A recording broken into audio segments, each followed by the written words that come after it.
الذين هم صاحب الصدق والحياء والجود. أما بعد فأعوذ بالله من الشيطان الرجيم. بسم الله الرحمن الرحيم. وما خلقت الجن والإنس إلا ليعبدون ما أريد منهم من رزق وما أريد أن يطعمون إن الله هو الرزاق ذو القوة المتين. سبحان ربك رب العزة عما يصفون وسلام على المرسلين والحمد لله رب العالمين.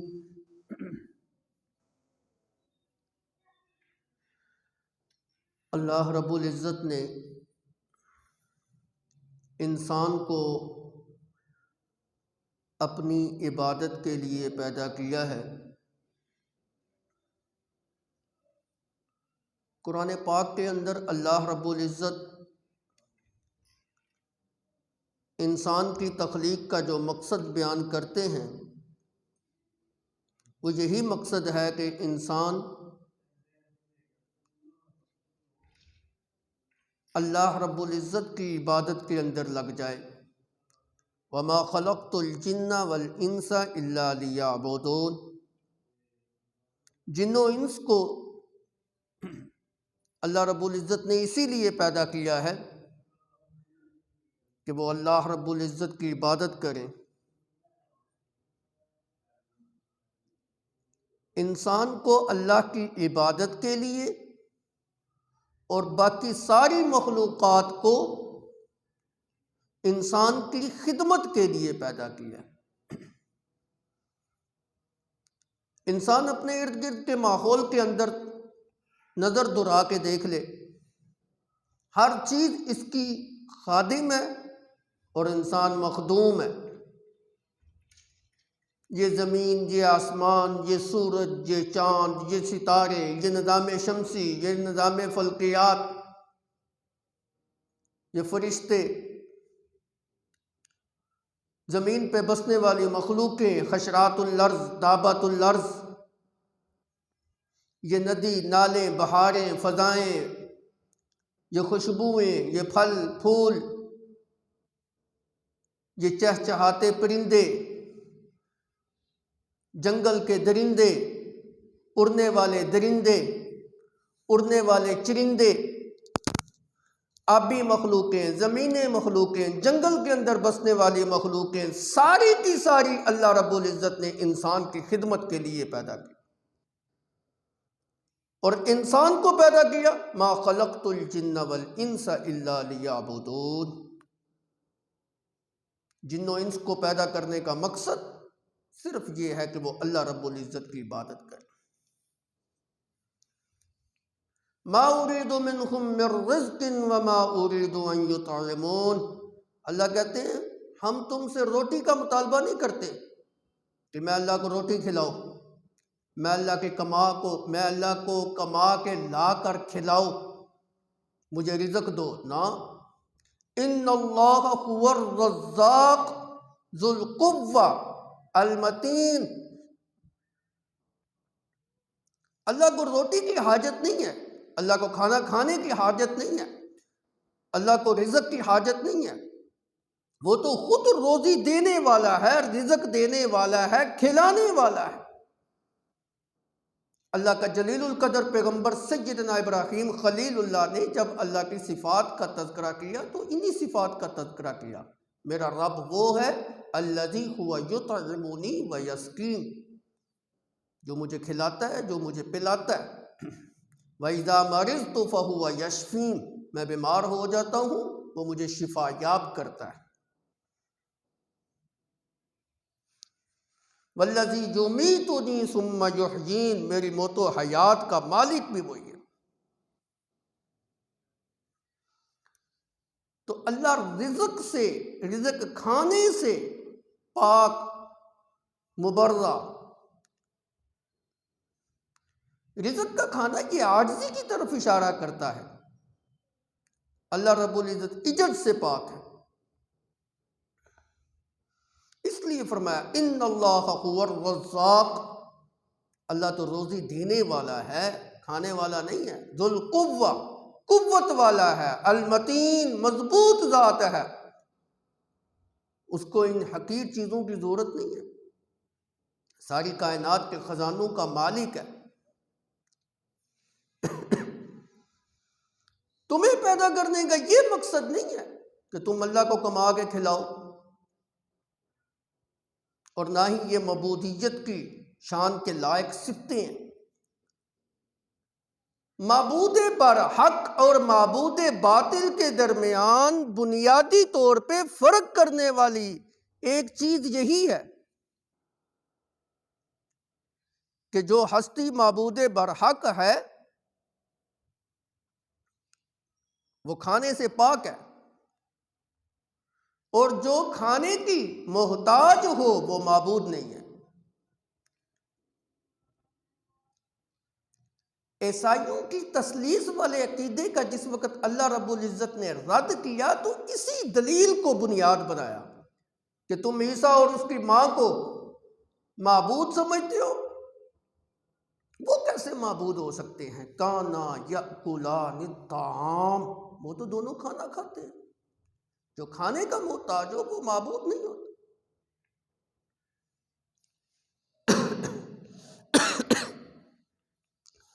عرض یہ کرنا چاہتا ہوں کہ اللہ رب العزت نے انسان کو جو پیدا کیا ہے، اس کی پیدائش کا مقصد ہی یہ ہے کہ یہ میری عبادت کے اندر لگ جائے، کوئی اور مقصد نہیں ہے۔ دنیا کے اندر انسان اگر غور کرے، اگر ایک انسان دوسرے انسان کے بھی ماتحت ہے تو وہ اس سے خدمت لینا چاہتا ہے۔ مثال کے طور پہ ایک آقا ہے، ایک اس کا غلام ہے۔ آقا اپنے غلام سے اسی چیز کا تو مطالبہ کرتا ہے کہ تم نے ہر وقت میری خدمت کے اوپر مامور دینا ہے، کما کے لا کے مجھے دینا ہے۔ بسا اوقات تو آقا اپنے غلام کو یہ شرط باندھ دیتا ہے کہ تم مجھے اتنا مال کما کے دے، میں تمہیں آزاد کر دوں گا۔ ہماری فقہ کی اصطلاح کے اندر اس کو مکاتب بولتے ہیں، مکاتب غلام، عبد مکاتب، ایسا غلام جس کے آقا نے اس کے ساتھ یہ شرط لگا دی ہو، یہ قید لگا دی ہو، اتنا مال مجھے کما کے دے، میرا فلاں کام تو کر دے، میں تجھے آزاد کر دوں۔ دنیا کے آقاؤں کا نظریہ یہ ہوتا ہے کہ میں نے اس کو اپنے ماتحت کر کے میں نے اس سے خدمت لینی ہے، یہ مجھے کما کے کھلائے گا۔ اللہ رب العزت کی ذات بھی آقا ہے، لیکن اللہ کا ہم سے یہ مطالبہ نہیں کہ تم مجھے روزی دو، مجھے رزق کھلاؤ، مجھے روٹی کھلاؤ۔ اللہ کا ایک ہی مطالبہ ہے کہ تم میری عبادت کے اوپر مامور ہو جاؤ۔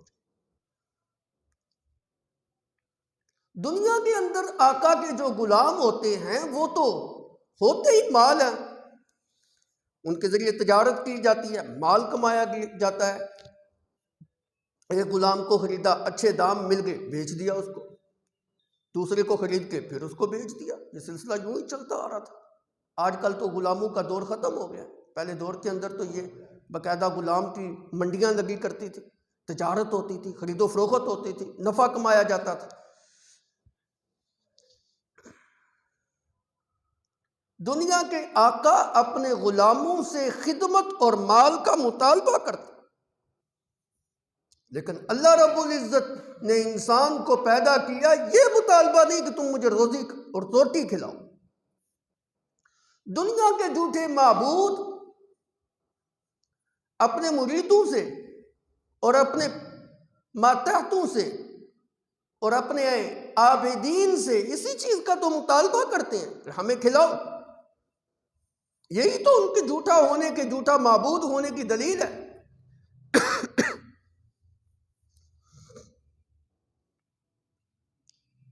آپ چلے جائیں درباروں کے اوپر، آستانوں کے اوپر، خانقاہوں کے اوپر، بڑے بڑے پیر آپ کو نظر آئیں گے وہاں پہ بیٹھے ہوئے ہیں مجاور بن کے، قبروں کے ساتھ چمٹے ہوئے ہیں جی، نذرانے آ رہے ہیں جی، غلے پڑے ہوئے ہیں جی. ایک ہی دربار میں کتنی جگہوں کے اوپر، مختلف مقامات کے اوپر آپ کو غلے نظر آئیں گے. لوگ اس کے اندر اعزاز سمجھتے ہیں دینا. پیروں کے ہاتھ میں جو ہے نا وہ دیتے ہیں، ان کا ہاتھ گرم کرتے ہیں، ان کے آستانوں کے اوپر بکرے چھترے لے کے جاتے ہیں، نذرانے دیتے ہیں، نظر نیاز باندھتے ہیں. وہ کیسے جو ہے نا مسئلہ توحید کو کھول کے بیان کریں؟ مال آتا ہے، نذرانے ملتے ہیں، تحفے تحائف ملتے ہیں. یہ مطلب نہیں ہے کہ ان کو مسئلہ توحید کا پتہ نہیں ہے، پتہ ہے، جانتے ہیں کہ یہ صاحب قبر کچھ بھی نہیں کر سکتا. یہ ہماری مشکلوں کو آسان کرنے کے اوپر اور ہماری مشکلوں کو حل کرنے کے اوپر اس کے اندر کوئی قدرت نہیں. یہ تو خود ہمارا محتاج ہے. ایک محتاج ہستی کو مشکل کشا مان لینا ظلم اور زیادتی نہیں تو اور کیا؟ کیوں نہیں وہ اپنے آستانوں کے اوپر بیٹھ کر اور خانقاہوں کے اندر بیٹھ کر صاحب قبر کی مشکل کشائی کی نفی کیوں نہیں کرتے؟ اللہ کے مشکل کشا ہونے کی اور حاجت روا ہونے کی دہائی کیوں نہیں دیتے؟ اس لیے کہ ان کو پتہ ہے اگر مسئلہ توحید ان کے سامنے واضح کر دیا گیا اور یہ بتا دیا گیا کہ یہ صاحب قبر کچھ نہیں کر سکتا، یہ تمہاری مشکلوں کو آسان نہیں کر سکتا، حل نہیں کر سکتا، تمہیں عزت نہیں دے سکتا، تمہارے مال میں برکت نہیں دے سکتا، تمہارے کاروبار کو نہیں چلا سکتا، تمہیں بیٹی بیٹیاں نہیں دے سکتا، پھر یہ جو ہجوم لگا ہوا ہے، پھر یہ جو مال آ رہا ہے، پھر یہ جو بکرے چھترے آ رہے ہیں، پھر یہ جو نذرانے مل رہے ہیں، پھر یہ جو تحفے تحائف مل رہے ہیں، یہ سارا جو ہے نا وہ جاتا رہے گا، ختم. پھر ہماری دکانداری جو ہے نا وہ ختم ہو جائے گی. یہی وجہ ہے کہ وہ مسئلہ توحید کو کھول کے بیان نہیں کرتے. بنے معبود ہوئے، اپنے آپ کو معبودیت کا درجہ دیا ہوا ہے. دنیا کے معبود تو یہ مطالبہ کرتے ہیں کہ ہمیں بھی کھلاؤ. یہی ان کے جھوٹا ہونے کی دلیل ہے. سچا معبود جو ہوتا ہے اس کی تو دہائی یہ ہے، وَمَا خَلَقْتُ الْجِنَّ وَالْإِنسَ إِلَّا لِيَعْبُدُونَ مَا أُرِيدُ مِنْهُمْ مِنْ رِزْقٍ وَمَا أُرِيدُ أَنْ يُطْعِمُونَ إِنَّ اللَّهَ هُوَ الرَّزَّاقُ ذُو الْقُوَّةِ الْمَتِينُ. اللہ کہتے ہیں مجھے تم سے روٹی کی کوئی ضرورت نہیں، میں تم سے مال کا مطالبہ نہیں کرتا، میں تم سے کھانے کا مطالبہ نہیں کرتا، میں یہ نہیں کہتا کہ کما کے مجھے کھلاؤ. میرا تو ایک ہی مطالبہ ہے، لیعبدون، کہ تم میری عبادت کرو. میں نے تو تمہیں پیدا ہی اس لیے کیا. میں اللہ کو چھوڑ کر جن کو تم پکارتے ہو، ان الذین تدعون من دون اللہ عباد امثالکم فدعوہم فلیستجیبوا لکم ان کنتم صادقین. اللہ کو چھوڑ کر جن کو تم پکارتے ہو نا، مشکلات میں، حاجات میں، تکلیفوں میں، پریشانیوں میں، مصائب میں، عباد امثالکم، وہ کوئی مشکل کشا نہیں ہے، وہ کوئی حاجت روا نہیں ہے. عباد امثالکم، وہ تمہاری طرح کے انسان ہیں. اپنے اوپر دیکھ لو، اپنے اوپر قیاس کر لو، تم کتنے کے با اختیار ہو، تم کتنے کے لوگوں کی مشکل کشائی کر سکتے ہو. بلکہ تم سے بھی عاجز ہیں، تم تو پھر زندے ہو، وہ مردے ہیں. دوسری جگہ پہ فرمایا اموات غیر احیاء وما یشعرون ایان یبعثون. وہ اتنے عاجز ہیں، اتنے عاجز ہیں، ان کو اپنی حالت کا بھی نہیں پتا کہ ہم قبروں سے اٹھائے کب جائیں گے. وہ تمہارے مشکل کشا کیسے ہوتے؟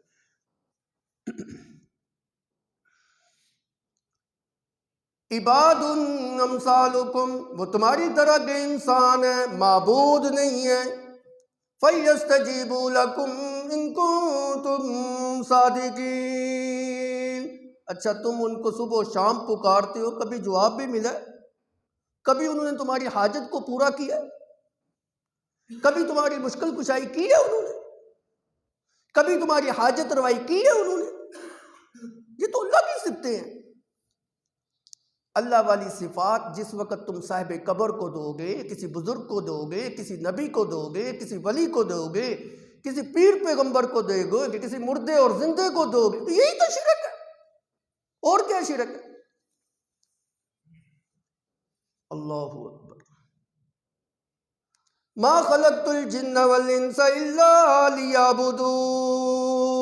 جن و انس کو پیدا کرنے کا مقصد ہی یہ ہے کہ تم اللہ کی عبادت کرو، بس۔ قرآن کا جو سب سے پہلا حکم ہے، سب سے پہلا حکم پہلے پارے کے تیسرے رکوع سے شروع ہوتا ہے۔ اللہ کیا فرماتے ہیں؟ یا ایھا الناس اعبدوا ربکم الذی خلقکم والذین من قبلکم لعلکم تتقون۔ یہ قرآن پاک کا سب سے پہلا امر ہے، اعبدوا ربکم۔ اس سے پہلے جتنا قرآن پاک کا حصہ ہے نا، پورے 2 رکوع، اس کے اندر اللہ نے متقین لوگوں کی صفات بیان کی ہیں، کافروں کا تذکرہ کیا ہے، منافقین کا تذکرہ کیا ہے، اور ان کی مثالیں بیان کی ہیں۔ جو پہلا حکم ہے نا، یا ایھا الناس، یوں نہیں کہا یا ایھا المسلمون، یوں بھی نہیں کہا یا ایھا المؤمنون، کیا کہا؟ یا ایھا الناس۔ یہ ساری نسل انسانیت کے لیے حکم ہے۔ کیا؟ اعبدوا ربکم، صرف اور صرف اپنے رب کی عبادت کرو۔ پھر دلائل کا سلسلہ آگے اللہ نے شروع کر دیا، الذی خلقکم والذین من قبلکم لعلکم تتقون۔ لمبے چوڑے آگے جو ہے نا وہ دلائل جو ہے نا وہ دے۔ حکم کیا ہے؟ اعبدوا ربکم، اپنے رب کی عبادت کی طرف آ جاؤ۔ اور ادھر انسانیت کی تخلیق کا مقصد بھی یہی بیان کیا، ما خلقت الجن والانس الا لیعبدون۔ اور تو کوئی مقصد نہیں ہے تمہارا۔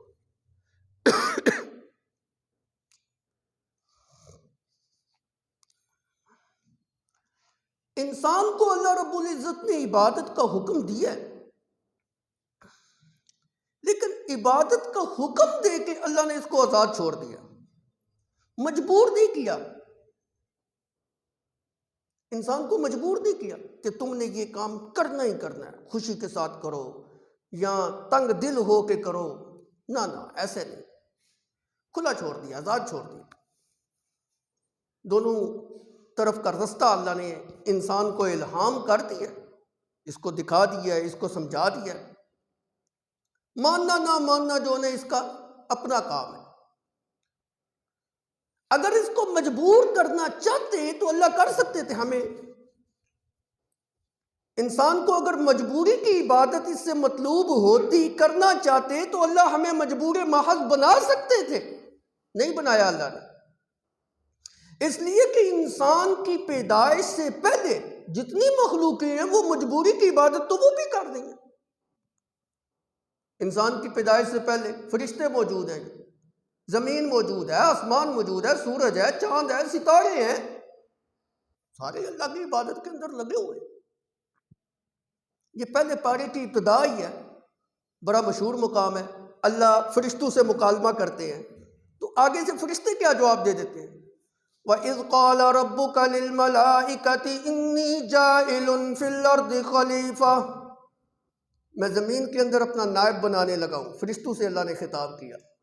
قَالُوا أَتَجْعَلُ فِيهَا مَن يُفْسِدُ فِيهَا وَيَسْفِكُ الدِّمَاءَ، اللہ تو ایسی مخلوق پیدا کرنے لگا ہے جو زمین کے اندر خون ریزی کریں گے، جو زمین کے اندر خون بہائیں گے، جو زمین کے اندر لڑائیاں کریں گے، جھگڑے کریں گے، فتنہ فساد مچائیں گے، خون بہائیں گے۔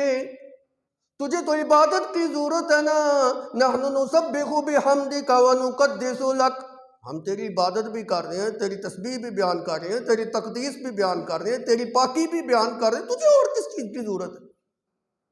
عبادت تو اللہ کی پہلے بھی ہو رہی تھی۔ اللہ کا جواب کیا تھا؟ جو میں جانتا ہوں وہ تم نہیں جانتے۔ عبادت تو اللہ کی پہلے بھی ہو رہی تھی، آسمان بھی اللہ کی عبادت کے اندر لگا ہوا ہے، زمین بھی اللہ کی عبادت کے اندر لگی ہوئی ہے۔ آسمان و زمین کو اللہ رب العزت نے پیدا کر کے دونوں کو خطاب کیا، وَقَالَ لَهَا وَلِلْأَرْضِ ائْتِيَا طَوًّا أَوْ كَرْهًا، او میری آسمان، او میری زمین، خیال کرنا تو نے میرا تابع دار بننا ہے، خوشی کے ساتھ بنو، پھر بھی تم نے میری تابع داری کرنی ہے، تنگ دل ہو کے کرو، مجبوری کے ساتھ کرو، پھر بھی تم نے میرے تابع دار ہی بننا ہے۔ زمین و آسمان کی ساری جو مخلوقیں ہیں وہ اللہ کی حمد و ثنا اور تسبیح میں لگی ہوئی ہیں۔ زمین و آسمان کا آگے سے جواب کیا تھا؟ قالتا اتینا طائعین، اے اللہ ہم تیری تابع دار بنیں گے۔ زمین بھی اس کے حکموں کا فرما بردار، آسمان بھی اس کے حکموں کی فرما بردار، سورج بھی اس کے حکموں کا فرما بردار، چاند بھی اس کے حکموں کا فرما بردار۔ والشمس تجری لمستقر لها ذلك تقدیر العزیز العلیم والقمر قدرناه منازل حتى عاد كالعرجون القدیم لا الشمس ينبغي لها ان تدرك القمر ولا الليل سابق النهار يولج الليل في النهار ويولج النهار في الليل وسخر الشمس والقمر۔ قرآن پاک کی کتنی آیات ایسی ہیں، یہ سورج، چاند، ستارے، نظام شمسی، نظام فلکیات اس کے حکموں کے مطابق جو ہے نا وہ اپنے مدار کے اندر گھوم رہے ہیں، چل رہے ہیں، نظام زندگی گھوم رہا ہے، کوئی اس کی نافرمانی نہیں کرتا۔ ہر مخلوق اس کی تسبیح پڑھ رہی۔ وَإِن مِّن شَيْءٍ إِلَّا يُسَبِّحُ بِحَمْدِهِ وَلَٰكِن لَّا تَفْقَهُونَ تَسْبِيحَهُمْ، ہر مخلوق اس کی تسبیح بیان کر رہی، لیکن تم اس کی تسبیح کو پہچانتے نہیں ہو کہ یہ اللہ کی حمد بیان کر رہی۔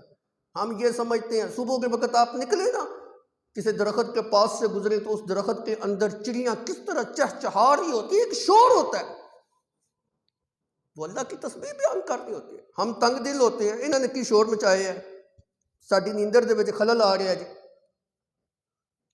حقیقت کے اندر وہ ہمیں شرم دلا رہی ہوتی ہیں۔ تم مشرف المخلوقات ہو کے سو رہے ہو، دیکھو ہم اللہ کی عبادت کر رہے ہیں۔ کوئی سمجھے تو اس بات کو، کوئی سمجھے تو شرم دلائی جا رہی ہے، لیکن بہرحال وہ اللہ کی حمد اور ثنا بیان کر رہی ہے۔ ہر مخلوق، چاہے وہ آسمان کے اوپر بسنے والی ہو، چاہے وہ زمین کے اوپر بسنے والی ہو، چاہے وہ تحت الثری ہو، چاہے وہ فوق السما ہو، چاہے وہ سمندروں کی پستیوں کے اندر گری ہو، ہر مخلوق اللہ کی حمد اور ثنا بیان کر رہی ہے۔ لیکن لا تفقہون تسبیحہم، لیکن تم ان کی تسبیح کو پہچانتے۔ بعض اوقات اللہ ان کی تسبیح ہمیں بھی سناتے ہیں، ہم اپنے کانوں سے سنتے ہیں کہ یہ تسبیح بیان کر، بے جان چیزوں کی تسبیح بھی اللہ بعض اوقات ہمیں سناتے ہیں، ہم اپنے کانوں سے اس کا علم جو ہے نا وہ پہچان لیتے ہیں کہ یہ تسبیح اللہ کی بیان کر۔ میں ایک مثال دے دیتا ہوں، بادل بنے ہوئے ہیں، بادلوں کے اندر سے گرج کی آواز آ رہی ہے، بجلی کی چمک ہم دیکھ رہے ہیں، کڑک کی آواز آ رہی ہے۔ یہ کڑک کیا ہے؟ یہ بادلوں کی کڑک یہ کیا ہے؟ اللہ ہم سب کو قرآن کی سمجھ عطا فرما دے۔ اللہ کہتے ہیں یسبح الرعد بحمدہ، یہ رعد کے بارے میں مفسرین کے دو قول ہیں۔ ایک قول یہ ہے کہ رعد اس فرشتے کو کہتے ہیں جو بادلوں کے اوپر معمور ہے، اور وہ اپنا کوڑا بادلوں کے اوپر جس وقت مارتا ہے تو اس کے اندر چمک اور بجلی پیدا ہوتی ہے اور کڑک پیدا ہوتی ہے۔ ایک قول مفسرین کا یہ ہے۔ ایک قول یہ ہے کہ رعد بادلوں کی اس کڑک کو کہتے ہیں، اور وہ کڑک جس وقت ہم سنتے ہیں اللہ کہتے ہیں وہ اللہ کی حمد اور ثنا بیان کر رہے ہیں۔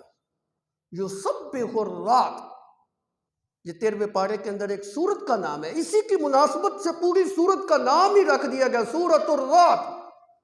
یسبح الرعد بحمدہ، رعد بادل جو ہے وہ اللہ کی تسبیح بیان کر رہا ہے، اللہ کی حمد بیان کر رہا ہے۔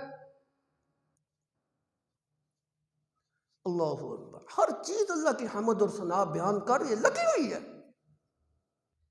یسبح للہ ما فی السماوات وما فی الارض الملک القدوس العزیز الحکیم۔ زمین و آسمان کا ایک ایک ذرہ اللہ کی تسبیح کے اندر لگا ہوا ہے۔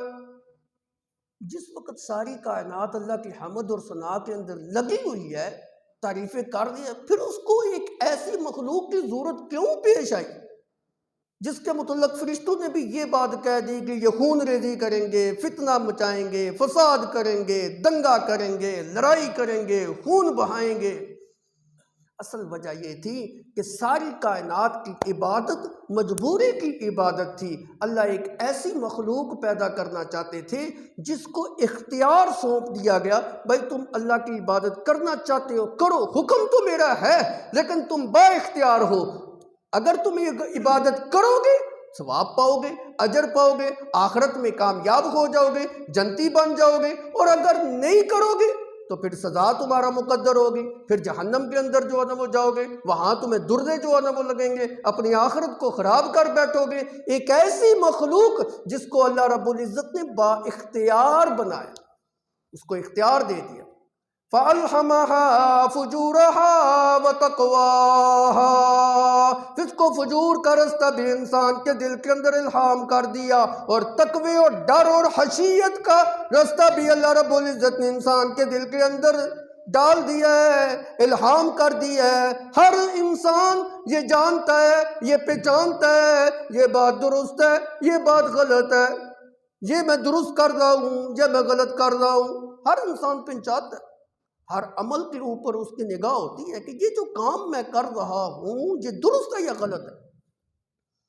کیسے پہچانتا ہے؟ اللہ نے یہ درست اور غلط کا جو رستے کا تعین جو ہے وہ الہامی طور پہ انسان کے سینے کے اندر جو ہے نا وہ یہ علم رکھ دیا۔ الہمہا فجورہا وتقواہا، الہمہا فجورہا وتقواہا وہدیناہم نجدین۔ اللہ نے دو گھاٹیوں کا رستہ اس کو دکھا دیا، یہ سیدھا رستہ ہے، یہ غلط ہے، یہ جنت کا ہے، یہ جہنم کا ہے، یہ کامیابی کا رستہ ہے، یہ ناکامی والا رستہ ہے۔ اِنَّا ہَدَيْنَاهُ السَّبِيلَ إِمَّا شَاكِرًا وَإِمَّا كَفُورًا، ہم نے انسان کو دونوں رستے دکھا دی، یہ میری شکر گزاری والا رستہ ہے، یہ ناشکری والا رستہ ہے۔ فَمَنْ شَاءَ فَلْيُؤْمِنْ وَمَنْ شَاءَ فَلْيَكْفُرْ، اللہ نے انسان کو کھلا چھوڑ دیا۔ فَمَنْ شَاءَ فَلْيُؤْمِنْ، تم میں سے جو کوئی چاہتا ہے وہ ایمان کو قبول کرے، اور جو کوئی چاہتا ہے فَلْيَكْفُرْ، کفر کرے۔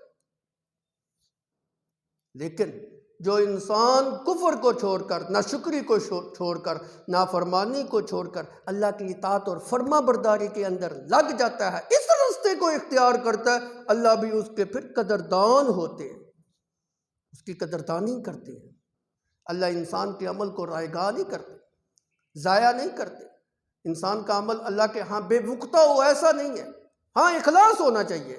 وَمَنْ أَرَادَ الْآخِرَةَ وَسَعَى لَهَا سَعْيَهَا وَهُوَ مُؤْمِنٌ فَأُولَئِكَ كَانَ سَعْيُهُمْ مَشْكُورًا، جو انسان دنیا کے مقابلے میں آخرت کا چناؤ کر لیتا ہے اور پھر وہ سعی جو مطلوب اور مقصود ہے وہ کوشش کرتا ہے، وہ عمل کرتا ہے۔ تیسری شرط وَهُوَ مُؤْمِنٌ، ایمان بھی اس کے پاس ہے، توحید کی دولت سے بھی مالا مال ہے، اللہ کے ساتھ کسی کو شریک بھی نہیں کرتا۔ اللہ کہتے ہیں کَانَ سَعْيُهُمْ مَشْكُورًا، میں اللہ اس کا قدردان بن جاتا ہوں، میں اللہ اس کی چھوٹی چھوٹی نیکیوں کو پھر قبول کر کے اس کے لیے ذریعہ نجات جو ہے نا بنا دیتا۔ جس وقت انسان اللہ کی اطاعت کے اندر لگ جاتا ہے پھر تو اللہ تعالیٰ بہانے تلاش کرتے ہیں نا کہ میں نے اپنے بندے کو معاف کس طرح کر۔ وہ نماز پڑھتا ہے، اللہ کو اس کی نماز اتنی پسند آ جاتی ہے، بس اسی عمل سے اس کی معافی ہو جاتی ہے۔ حدیث مبارکہ میں آتا ہے ایک نماز سے دوسری نماز تک، جو ایک جمعے سے دوسرے جمعے تک جو عمل ہوتے ہیں ان میں جو کمیاں کوتاہیاں ہوتی ہیں دوسرے جمعے پڑھنے کی وجہ سے اللہ معاف کرتے ہیں۔ ایک عید سے دوسری عید تک، ایک رمضان سے دوسری رمضان تک، اللہ تو پھر اس طرح کے عملوں، چھوٹے چھوٹے عملوں سے اللہ پھر معافیاں دے دیتے۔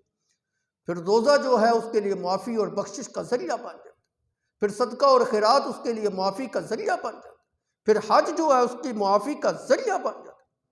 اور ایک پورا مہینہ اللہ رب العزت نے بخشش کا سیزن لگا دیا۔ اللہ یوں جو ہے نا انسان کو معاف کرنے کے بہانے جو ہے نا وہ تلاش کرتے، کس طریقے سے کوئی بندہ میرا ایسا کام کرے سی کہ میں اس کو معاف کر دوں۔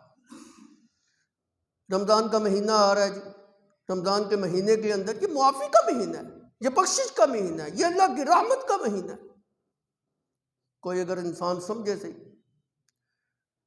نبی صلی اللہ علیہ وسلم نے رمضان شروع ہونے سے ایک دن پہلے ایک بڑا فصیح و بلیغ قسم کا خطبہ ارشاد فرمایا۔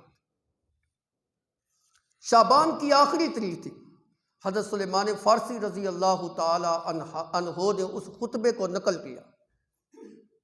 ان سلمان الفارسی رضی اللہ تعالی عنہ قال خطبنا رسول اللہ صلی اللہ علیہ وسلم فی آخر یوم من شعبان، شعبان کے آخری دن اللہ کے پیغمبر نے ہمیں خطبہ ارشاد فرمایا۔ کیا کہا؟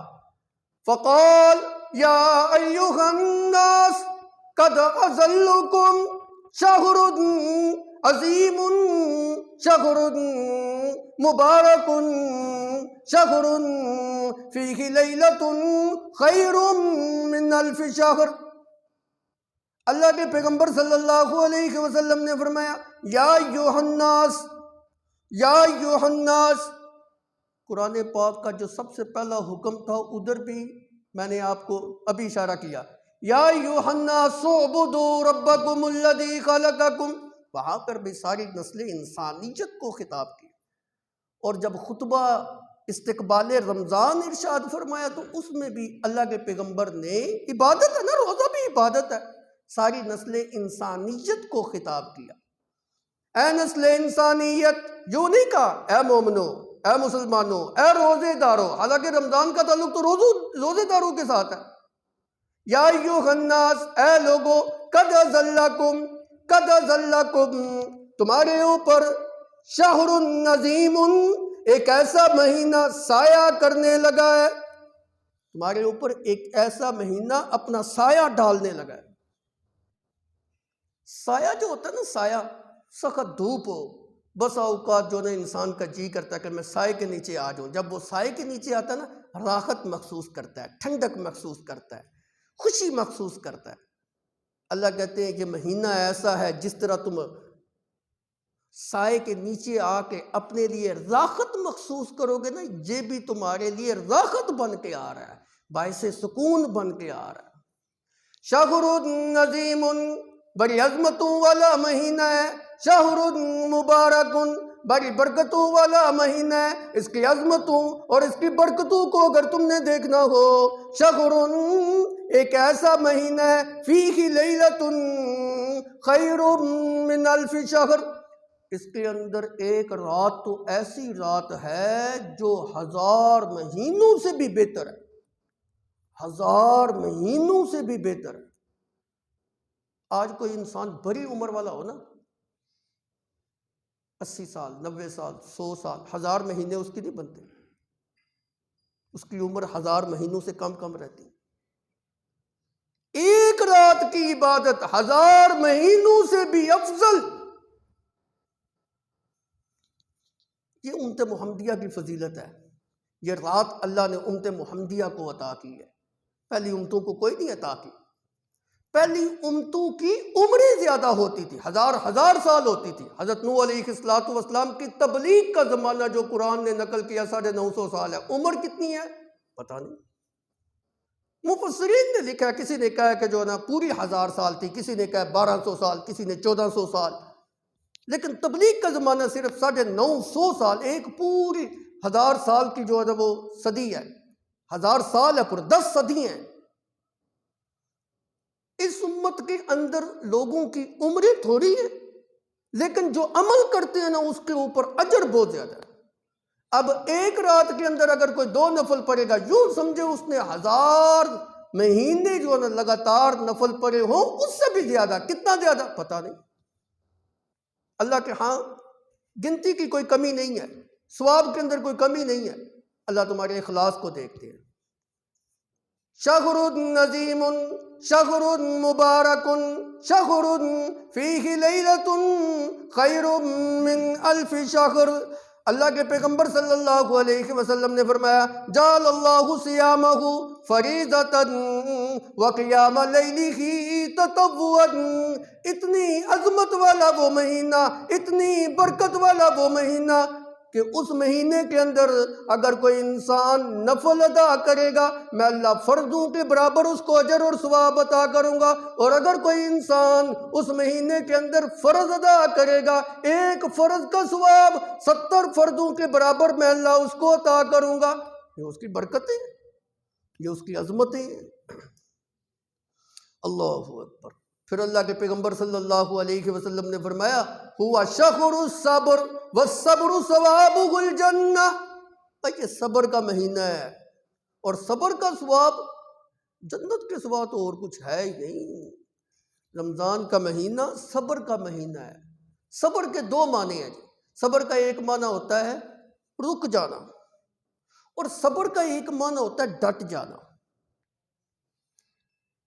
اس مہینے کے اندر جذبات بھی تنگ کریں گے لیکن تم نے رک جانا ہے، صبر کا مظاہرہ کرنا ہے۔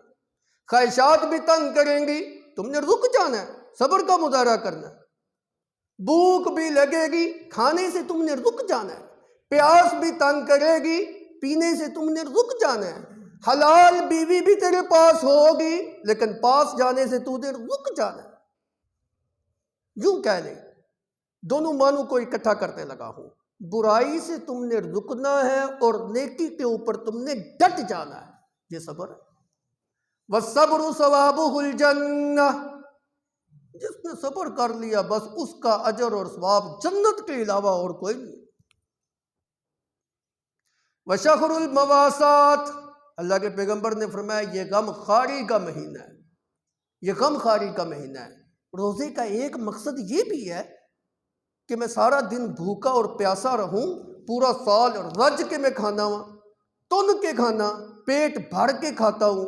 ایک ایسا مہینہ ہونا چاہیے تھا کہ مجھے احساس ہو یار غریب بھوکے کیسے رہتے، جن لوگوں کے پاس پینے کے لیے پانی نہیں وہ کیسے وقت گزارتے، غریب اپنا کس طرح مشقت کے ساتھ وقت گزارتے۔ یہ احساس کیسے ہو سکتا تھا؟ روزے کے ذریعے ہو سکتا۔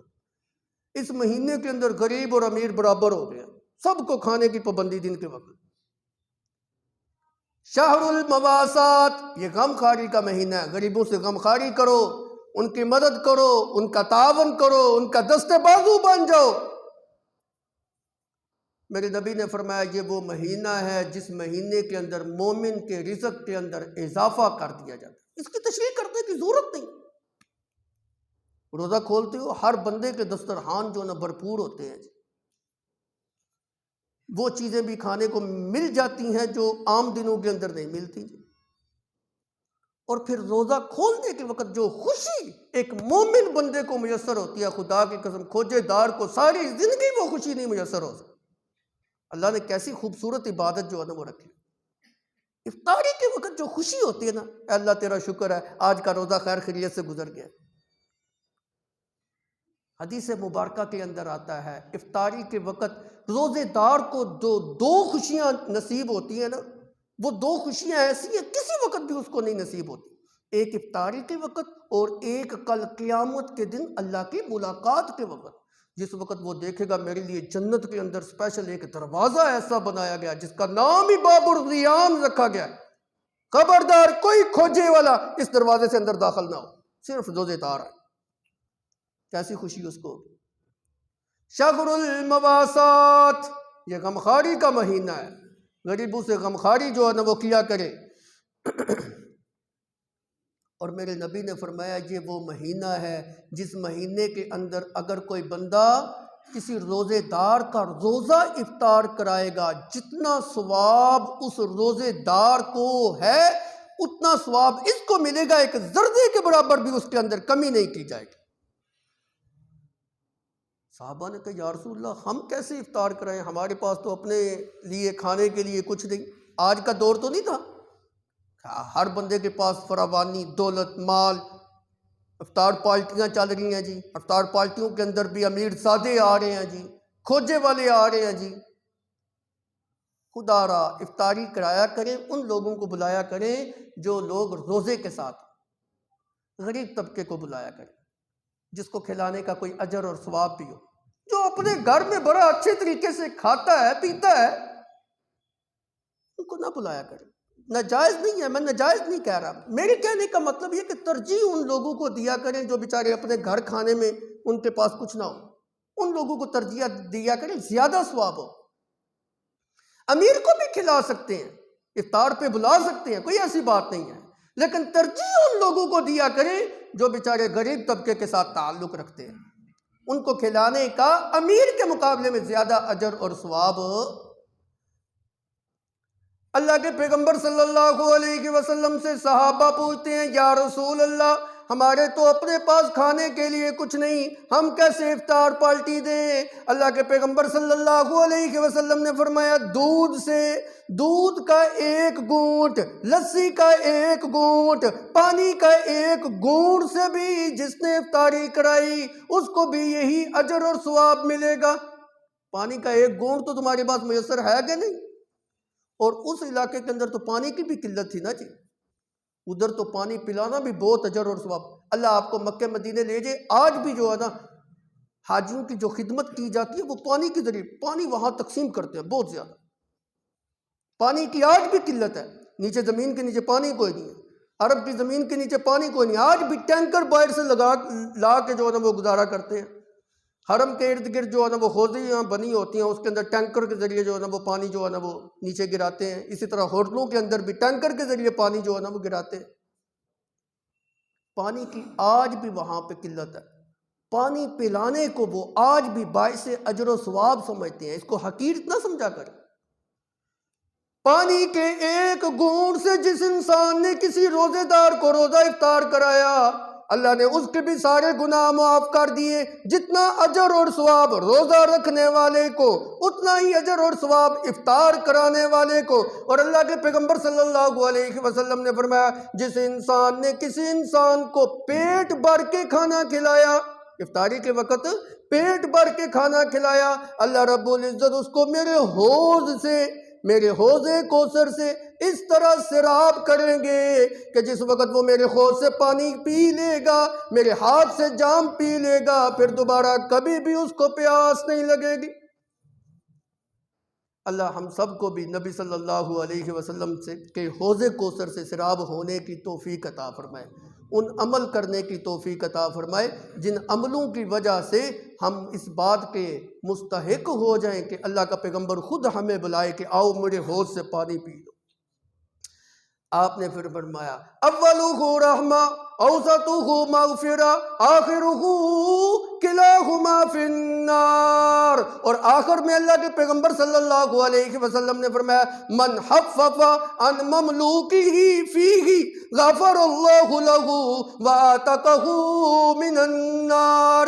یہ وہ مہینہ ہے جس مہینے کے اندر اگر کسی انسان نے اپنے غلام پہ نرمی کی، اپنے ماتحت کے اوپر نرمی کی، یہ بات خاص طور پہ ان لوگوں کے لیے جن کے نوکر چاکر ہیں، جن کی دکانوں کے اوپر سیلز مین ہیں، ان بیچاروں، جن فیکٹریوں کے ورکر ہیں، ان بیچاروں نے روزہ بھی رکھا ہوتا ہے، اکثر تو کھوجے والے ہوتے ہیں نا، لیکن اگر پتہ چل جائے کہ میرا جو ملازم ہے، میرا جو نوکر ہے، میرا جو سیلز مین ہے، یہ بیچارہ روزے کے ساتھ ہے، پھر اس سے اس دن ہلکا کام لیا کرو، سختی والا کام نہ لیا کرو، نرمی کیا کرو۔ اللہ کے پیغمبر نے فرمایا، جس نے اپنے غلام سے روزے کی حالت میں نرمی کا مظاہرہ کیا اور اس کے اوپر بوجھ زیادہ نہیں لادا، مشقت والا کام اس سے نہیں لیا، غفر اللہ لہ، اس نرمی کرنے کی وجہ سے اللہ نے اس کے سارے گناہ معاف کر دیے، وَأَعْتَقَهُ مِنَ النَّارِ، اور اللہ نے اس کو جہنم سے آزاد کر دیا۔ کتنا عظمت والا مہینہ ہے، کتنا برکت والا مہینہ ہے۔ پہلے لفظ ہی اللہ کے پیغمبر نے یوں فرمایا، شہر عظیم شہر مبارک۔ اور ایک روایت میں اللہ کے پیغمبر صلی اللہ علیہ وسلم نے فرمایا، من صام رمضان ایمانا و احتسابا غفر له ما تقدم من ذنبه۔ جس انسان نے رمضان کا روزہ ایمان کی حالت میں، توحید کی حالت میں، شرک کے ساتھ نہیں، شرک کے اندر اللہ رب العزت کوئی بھی عمل قبول نہیں کرتے، شرک نہیں ہونا چاہیے، ایمان کی حالت میں اور اخلاص کے ساتھ، محبت کے ساتھ اللہ سے اجر اور ثواب پانے کی غرض سے جس نے رمضان کا روزہ رکھا، غفر لہ ما تقدم من ذنبہ، اس سے پہلے اس نے جتنے گناہ کیے تھے اللہ نے سب کو معاف کر، اللہ عمل کی توفیق عطا فرمائے۔ وآخر دعوانا الحمدللہ۔